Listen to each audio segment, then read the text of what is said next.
Estamos todavía en el libro de Mateo, pero vamos a irnos con una temática particular, y es que vienen bautizos. Viene el bautismo. Tenemos esa manía de decir bautizo, y yo creo que hasta está aprobado por la Real Academia Española, sale en el diccionario bautizo y todo eso, pero en la Biblia no dice bautizos, dice bautismo. Entonces, bueno, el bautizo es cuando hace la fiesta y el bautismo, no, o sea, simplemente en la Biblia sale otra cosa. Aquí dice bautismo. No estoy diciendo que está mal dicho decir bautizo, yo voy a tratar de decir bautismo como lo dice aquí. Y es como que un poquitico más bíblico. ¿Qué aparece en la Biblia sobre bautismo? Algunos dicen, bueno, Mateo 28, la semana pasada hablamos de eso. Ir y hacer discípulos a todas las naciones, bautizándolo en el nombre del Padre y del Espíritu Santo. Pero ese era un mandato para los que ya son discípulos, los que ya están bautizados, que vayan y hagan más discípulos. ¿En qué momento yo, que no he sido bautizado, soy invitado por la Biblia para bautizarme? Pues Mateo 28 no es para los que no están bautizados. Mateo 28 es para los que ya son discípulos y ahora le están encomendando una tarea que es ir y hacer más discípulos. Vamos a abrir la Biblia en Mateo 3. Ok. Para los que toman nota, el título del mensaje de hoy es Bautícense y arrepiéntanse. Perdón, lo dije al revés. Arrepiéntanse y bautícense. Primero arrepentirse. Ok, en este capítulo 3 vemos a Juan el Bautista. Vamos a hablar un poquitico de Juan el Bautista. ¿Quién era Juan el Bautista? Nosotros que estudiamos Lucas, nos acordamos que los primeros capítulos hablan de la profecía del nacimiento de Juan el Bautista y la profecía del nacimiento de Jesucristo. Cuando el ángel le dice a Zacarías que va a tener un hijo, y cuando el ángel después le dice a María que va a tener un hijo. ¿Cuál es la diferencia? Que Juan el Bautista tuvo papá y mamá humanos mortales. Jesucristo es hijo de Dios directamente, utilizando a María, la Virgen María, como la madre de Jesucristo, pero no hubo una acción humana en la paternidad, sino que fue engendrado por obra y gracia del Espíritu Santo, como lo hemos aprendido de chiquitico. Ese era Jesucristo. Juan el Bautista sí tuvo papá y mamá. El milagro era que, bueno, eran papá y mamá ya mayorcitos, viejitos, y fue algo así como, ¿ustedes van a tener hijos? Oh, mijo, yo no te creo. Ah, bueno, hasta que me creas, hasta que veas esto, te vas a quedar mudo. ¿Se acuerdan de eso? Y Zacarías se quedó mudo, nació el niñito. ¿Y cómo le vamos a poner? Bueno, se va a llamar Hermenegildo. No, ese nombre es muy feo. Se va a llamar Luis. No. Entonces ahí salió Zacarías, se va a llamar Juan. Habló el hombre. Miren, no es que era mudo. Bueno, es que él iba a quedar mudo hasta que se diera cuenta que se iba a cumplir. Se cumplió, nació, ahí lo viste, ya como que, y ahora el viejito no puede tener hijos. Ahí está. Y le pusieron Juan. Pero las profecías originales vienen de mucho más atrás. En el Antiguo Testamento ya hay referencias a que tenía que venir alguien, como dice la Biblia, con el espíritu de Elías, a anunciar al Mesías. ¿Qué se refiere con el espíritu de Elías? No es que Elías iba a poseer a alguien y se iba a meter el espíritu de Elías allá adentro. No. Cuando habla con el espíritu de Elías es con la misma actitud que Elías tenía. El profeta Elías, él anunciaba lo que habría de venir. Él iba a tener la misma actitud de Elías, anunciando lo que habría de venir. Y fíjense cómo empieza diciendo. Capítulo 3, Mateo 3. En aquellos días vino Juan el Bautista predicando en el desierto de Judea. Y está escrito que el anuncio que iba a tener este profeta que vendría como Elías, lo haría en el desierto. Mateo deja bien claro que él lo hacía en el desierto. Recuérdense algo también, cuando estudie la Biblia y lea Mateo, acuérdense que Mateo le escribe a los judíos. Es un mensaje escrito para los judíos. Y le está escribiendo mostrándole que se está cumpliendo lo que los mismos judíos creen desde hace tiempo. Por eso hace ese énfasis en el desierto y más adelante vamos a seguir viendo. Sigo leyendo. Y diciendo, arrepentíos porque el reino de los cielos se ha acercado. Para los que tomen nota, por allá en Daniel 2:44 y en Marcos 1 aparece esto también. Pues este es aquel de quien habló el profeta Isaías cuando dijo, voz del que clama en el desierto, preparad el camino del Señor, enderezad sus sendas. Isaías escribió hace muchos años, mira tú, el que vas a ser la voz en el desierto, prepara el camino del Señor. Juan está haciendo de la voz en el desierto, preparando el camino de Jesucristo. Versículo 4.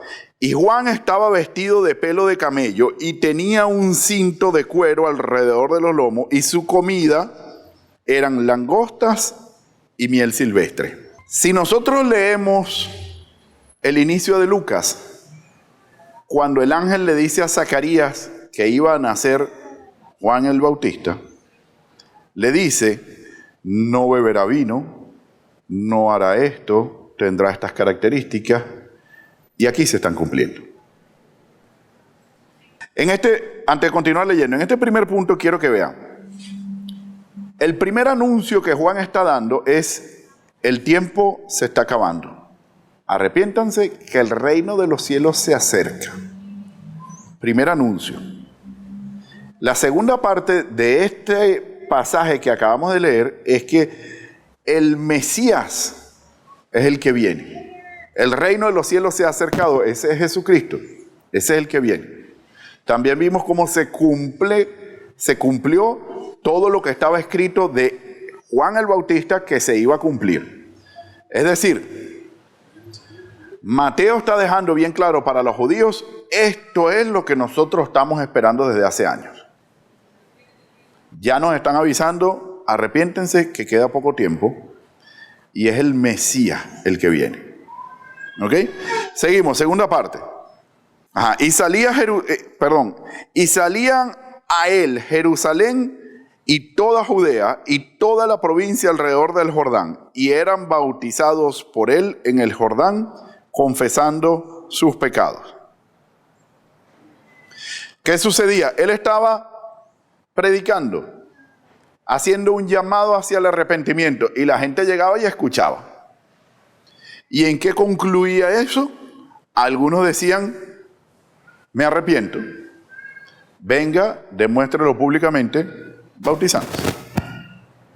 Y confesaban sus pecados. No deja bien claro si era una especie de confesión de, mira, sí, bueno, vamos a empezar. Agarra ahí la lista. Hace unos años me robé unos reales.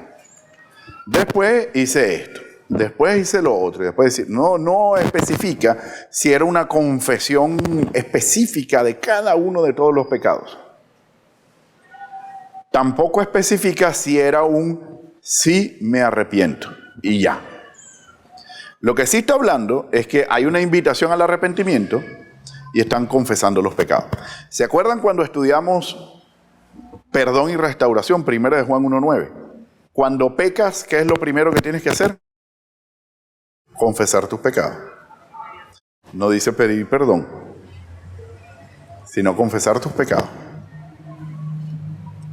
Si yo peco, me doy cuenta y quiero cambiar, primero debo confesar mis pecados, que es uno de los pasos necesarios para el arrepentimiento.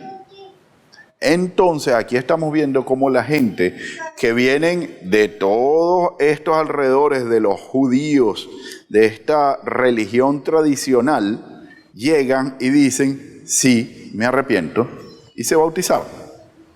¿Ok? Ahora, Seguimos aquí con esto. Al ver él que muchos de los fariseos, versículo 7, y de los saduceos venían a su bautismo, les decía: generación de víboras, ¿quién os enseñó a huir de la ira venidera? Haced pues frutos dignos de arrepentimiento. Y no penséis decir dentro de vosotros mismos: Abraham tenemos por padre, porque yo os digo que Dios puede levantar a hijos de Abraham aún de estas piedras. Y ya también el hacha está puesta a la raíz de los árboles. Por tanto, todo árbol que no da buen fruto es cortado y echado al fuego. Este es un regaño que Juan el Bautista le está diciendo a los religiosos que conocen mucho de las Escrituras, que no se estaban arrepintiendo. ¿Por qué Juan regaña a unos sí y a unos no? Bueno, muchos llegaban, se arrepentían y se bautizaban. Otros llegaban y no se arrepentían y no se bautizaban. Pero estaban ahí. ¿Con qué intención? ¿Con qué propósito alguien puede indagar y querer buscar de lo que un profeta de Dios está diciendo si no es porque está interesado? Si no está interesado, se va para otro lugar. Ahora, la pregunta aquí es: ¿cuál es el interés? ¿Con qué interés estos fariseos y estos amantes de la ley estaban ahí? Dos posibilidades. Uno, arrepentirse, aceptar lo que están diciendo. Y dos, ver si lo que Juan está diciendo es verdad o no. ¿En qué te basas tú, Ricardo, para emitir semejante juicio? ¿Qué sabes tú si esos fariseos de verdad estaban ahí? Bueno, porque en el resto de la Biblia vemos como los fariseos lo que estaban era yendo para criticar, más nada. Para intentar hacer que los demás cumplan la ley que ellos mismos no querían cumplir. ¿Y qué les dice Juan conociendo la actitud de estos fariseos? ¿Cuál era la actitud de hipócritas, falsos, como el mismo Jesucristo les dijo después? Le dice: generación de víboras. ¿Sabe lo que es pararse hoy frente a sacerdotes que tienen añales estudiando las Escrituras, que no se han arrepentido de sus pecados y no terminan de buscar a Cristo y decirles de frente: ustedes lo que son unos mapanares, unos linces? Eso es lo que les está diciendo. Hay que falta de respeto. Es Juan el Bautista. San Juan el Bautista. Juan, el que estaba ahí para preparar el camino del Señor, el que venía a anunciar, el que está predicando, es el que les dio esas palabritas a los fariseos. Mi hermano, no importa qué tan religioso tú puedas llegar a ser, qué tan tradicional seas con tu religión, si no hay un genuino arrepentimiento, todo es falso. Todo es hipocresía, falsedad. Por lo tanto, aquí empezamos a ver unos nuevos cambios en la enseñanza de la ética que venía escrita desde antes, en todo el Antiguo Testamento, invitándolos a todos a ser religiosos. Ahora los invitan a ser sinceros, que a veces no va con los religiosos. Ahora la idea es que ustedes busquen a Dios por una motivación real, no para cumplir una religión. Hace unos años atrás, un familiar me llama y me dice: Ricardo, vamos a la misa de la tía que se murió. Bueno, que les vaya bien. No, tú tienes que venir. Tú eres de la familia. Pero yo no quiero ir. O sea, ¿a ti te gustaría verme ahí sabiendo que yo no quiero estar ahí? ¿No pensarías como que qué hipócrita Ricardo que viene y ni siquiera cree en esto que estamos haciendo? ¿Tú prefieres que yo vaya sabiendo que sería hipócrita de mi parte? Y su respuesta fue: sí, tienes que cumplir. mostrando que hay una religiosidad en el corazón que lo que busca es cumplir una religión y no hay una motivación genuina por hacer las cosas de manera correcta. Si no, es lo que la ley dice, punto. Si la ley no lo dijera, ¿lo haría? No, entonces no hay una motivación correcta. Esto no sucede aquí nada más, eso lo vivimos hoy en día. Vivimos aquí en Venezuela, en un país latinoamericano tradicionalmente católico, por tradición, donde me atrevo a decir que el 80% no es buen católico. Y tú dirás, no, Ricardo, ¿en qué te basas tú para decir? Bueno, yo era católico, yo no estoy hablando sin base y sin fundamento. Mis primeros 27 años de mi vida fueron como católico. Ahora, a los 26, 27 años tú me preguntabas, ok, como buen católico debes saberte el credo, dímelo. Yo hice la primera comunión, me lo aprendí de memoria y a los meses se me olvidó. Entonces no había un deseo real de deleitarme en estos asuntos religiosos. No lo existía. Y haga una estadística, una encuesta, investigue con sus vecinos. Yo sí me lo sé, bueno, 1, está bien. Otro, pues. Yo me lo sé, 2, está bien. Consígase a 100. 10. Consígase a 10. Si los hay, bueno, ¿quiénes son los que están metidos en la iglesia? Bueno, habrán algunos que sí tienen una convicción. Pero en tradición, en general, nuestra tradición era cumplir porque la ley lo decía, porque era un estatuto religioso, mas no era una verdadera motivación. A nosotros, como antes que cumplíamos, es que Juan nos está diciendo, o nos estaba diciendo, generación de víboras. Incluso, después viene otro regaño. ¿Quién os enseñó a huir de la ira venidera? ¿Ustedes creen que se van a escapar de lo que viene? Arrepiéntanse que el reino de los cielos está cerca. ¿Quién te dijo a ti que tú te puedes escapar de eso? Por muy religioso que yo sea, por mucho catecismo que yo me meta en la cabeza, por mucha Biblia que usted se sepa sin tener una convicción genuina, si esto no está en tu corazón, usted no se va a escapar de la ira venidera. ¿Hay una ira venidera? Sí, sí lo hay. Llegará el punto en el que todos rendiremos cuentas sentados en la silla del tribunal de Cristo. Y todos vamos a rendir cuentas por nuestras obras que hayamos hecho aquí en vida, sean buenas o sean malas. Todos. ¿Y por qué se asume que hay una ira y no es que van a estar felices en ese juicio? Bueno, porque dígame el primero que va a pasar ese juicio liso. Se le acusa de 2 puntos y vamos a sacar 4 cositas básicas. Haber mentido, haber insultado, adulterio y haber robado.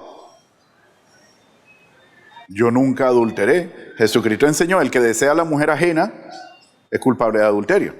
Y eso va con las mujeres también. Pero es que esa mujer es soltera, ajena es que no es tuya. No es que es de otro, es que no es tuya. Bueno, ¿y cómo hago? O sea, en algún momento yo deseé a la muchacha para que después se convirtiera en mi novia y después fue mi esposa. Bueno, pero antes pecaste. ¿Y cómo hace? No es posible humanamente cumplir los mandamientos. Todos pecamos. Por lo tanto, en el día del juicio, todos estamos raspados. Ahí es donde, por supuesto, entra Cristo y paga la fianza y paga el castigo que nosotros no merecemos. Él pagó la fianza para que tú seas libre. Eso ya lo hemos estudiado antes. Y nos justifica. No es que somos justos, sino justificados. Yo no soy justo, sino que alguien me justificó. Pero no por mis propios méritos. ¿Ok? ¿Quién os enseñó a huir de la ira venidera? Después le dice, hacer pues frutos dignos de arrepentimiento. A lo mejor esos fariseos estaban ahí diciendo, sí, yo me arrepentí. Mira, pero yo no veo los frutos de arrepentimiento. A lo mejor ellos querían bautizarse. No está aquí relatado. Lo que sí está relatado es que Juan les está diciendo que hagan frutos de arrepentimiento. ¿Cómo son frutos de arrepentimiento? Una persona que antes vivía de una forma, se arrepiente y ahora va a vivir de otra. Se arrepintió, véanlo, por sus frutos los conoceréis. Y te vas a dar cuenta, mira, ya no es como antes. Pero si no muestras fruto de arrepentimiento, probablemente no te has arrepentido todavía. Sigue diciendo, no pienses decir, a Abraham tenemos por padre. O sea, como que ya va, un momentico. Yo soy judío de los de verdad. Mijo, tú levantas una piedra y hay un judío. Eso es lo que está diciéndoles después. Es que Dios puede levantar hijos de Abraham debajo de las piedras. O sea, no creas, el súper especial, el judío. Hay que rendirte culto. No, mijo, hay judío en todos lados. No eres especial. ¿Cómo lo aplicamos a nuestra actualidad? Yo soy bastante religioso. No, sí. No conozco yo gente religiosa. Especial eres, pues, porque eres religioso. No tiene nada que ver con quien seas. Yo soy el ingeniero no sé quién. No importa. Yo soy diputado. No importa. Tienes que mostrar fruto de arrepentimiento. Después incluso les da una especie de analogía diciendo, el hacha está puesta. Y el árbol que no dé buen fruto. ¿Qué se le puede hacer con un árbol que no da buen fruto? O sea, no da ni sombra. ¿Qué vamos a hacer con eso? ¿Qué se puede sacar? Leña. O sea, ¿de qué sirve un árbol que no sirve para nada? De leña. Mínimo, vamos a quemarlo. Ahora, la analogía que está hablando aquí no es nada más de, ay, sí, qué bonito, leña para la parrilla. No pienses en una parrilla. Piensa en el fuego. Aquí les está hablando que el que no da fruto de arrepentimiento se va para el infierno. Y Juan está dando palabras rudas. ¿Se oyen? Juan está dando palabras rudas. Aquí está hablando que el que no dé fruto de arrepentimiento va para el infierno. Y no es fácil escuchar eso. Y mucho más cuando tú eres el religioso que te la sabes toda. Que tú digas, ¿qué se cree este que me va a venir a decir a mí que yo me voy a ir para el infierno? Te sientes aludido, es contigo lo del fruto de arrepentimiento.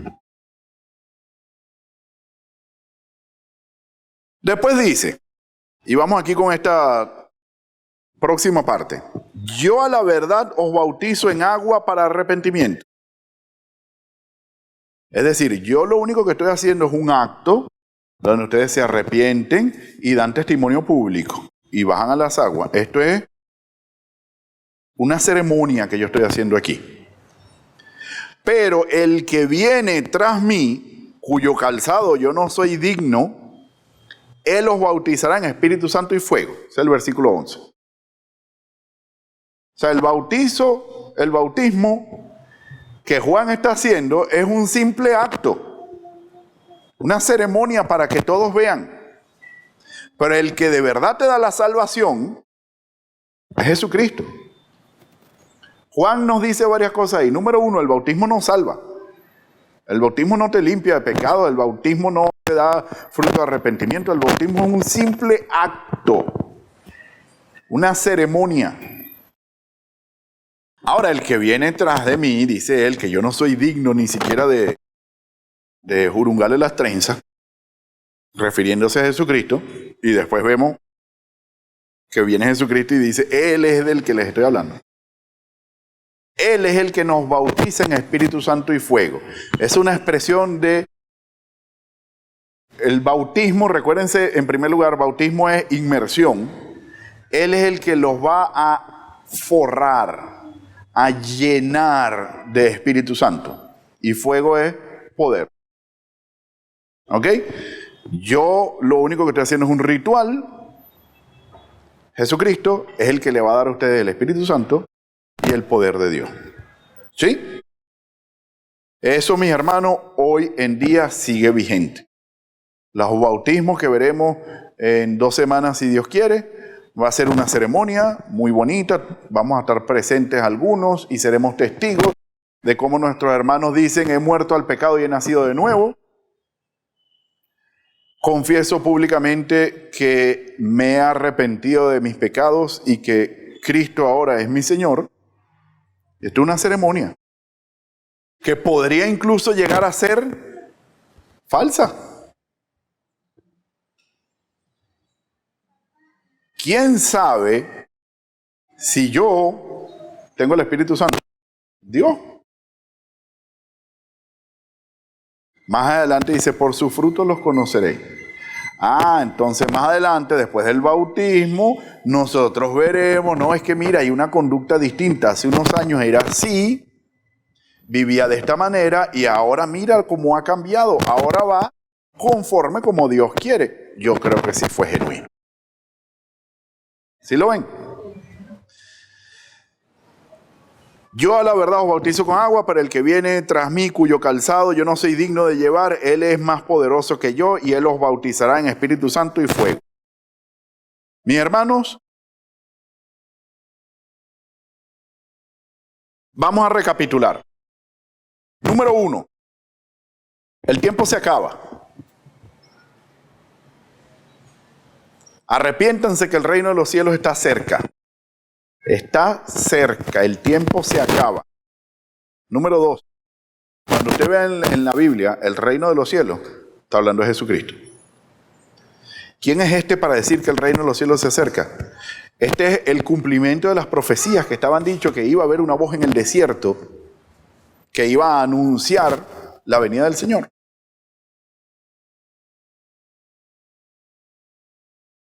Segunda parte,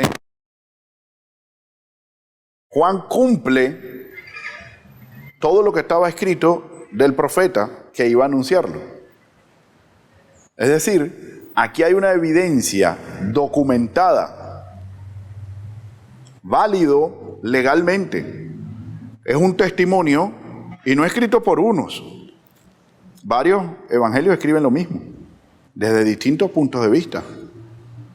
Una evidencia histórica documentada en papel, que hoy en día por medio de la tecnología y la imprenta la tenemos aquí, que esto de verdad sucedió. Fue genuino que lo que se escribió cientos de años atrás se estaba cumpliendo. Tercera parte, no importa qué tan religioso tú seas, no importa qué tan cumplidor de los estatutos de la religión seas, no es por cumplir, es por una convicción y una conversión genuina. En esta misma tercera parte vimos esa amenaza que Juan está dando, que el que no da buen fruto, vamos a hacer leña de él. Fuego. Claro, nosotros aquí estamos escuchando y podríamos decir: pobre gente que no da buen fruto. En algún momento nosotros estábamos en esa situación. Hace unos años atrás, nuestros frutos no eran frutos dignos de arrepentimiento. La conducta que nosotros pudimos haber tenido antes de conocer a Cristo no era una conducta genuina. Vivíamos bajo tradiciones, costumbres y malas costumbres, hasta que nos arrepentimos y empezamos a dar fruto de arrepentimiento. Mis hermanos, ¿qué hemos aprendido hoy?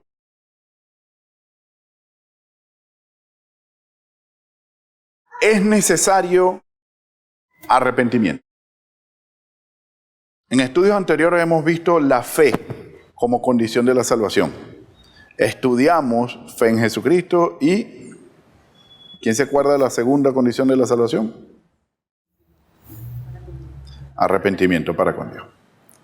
Fe en Jesucristo y arrepentimiento para con Dios. Muchos dicen: yo creo. No parece. Vives como si no creyeras. El arrepentimiento es genuino. Por lo tanto, el llamado no es a que seas un buen actor y muestres unos frutos de arrepentimiento, porque al final vas a rendir cuentas, sino a que de verdad haya un genuino arrepentimiento. ¿Cómo sé yo de qué cosas me voy a arrepentir? aquí lo tienes. Tú lo lees y tú dices, mira, yo no sabía que a Dios no le gustaba esto, pues ya lo sabes. Pero son 10 bolivitas que me conseguí mal parado. Eso es robar. Voy llegando y va saliendo. Eso es mentir. Voy saliendo y te estás bañando. Eso es mentir. Mi hermano, si nosotros de verdad tenemos la convicción y el deseo, no van a decir más nunca de nosotros generación de víbora. Si nosotros de verdad tenemos la convicción y el deseo, se va a notar un cambio en nosotros. Y ese cambio va a ser de testimonios para que se nos sea más fácil cumplir la gran comisión que estudiamos la semana pasada, que es ir y hacer discípulos. De tal manera que cuando tú le llegas a alguien y le digas, quiero hablarte de Jesucristo, él no te va a decir, tú me vas a hablar a mí de Jesucristo, Dios mío, yo te conozco. Él te va a decir, oye, tú tienes que saber porque he visto en ti un cambio, cuéntame. Algo así como cuando una gran amiga mía fue a cenar en casa de unos amigos y dijeron, vamos a orar, terminaron de orar y ella se quedó así como que, ¿y ustedes qué acaban de hacer? Darle gracias a Dios por la comida. ¿Y por qué? Porque ahora entiendo que Dios es mi proveedor. Somos cristianos ahora. ¿En serio? Cuéntame más. Todo el mundo está viendo a mi esposa, ¿verdad? Mi hermano, los frutos de arrepentimiento van a ser útiles para que usted después le pueda hablar a otros de Cristo y cumplir la única tarea importante que nosotros tenemos en este mundo, que es ir y hacer discípulos.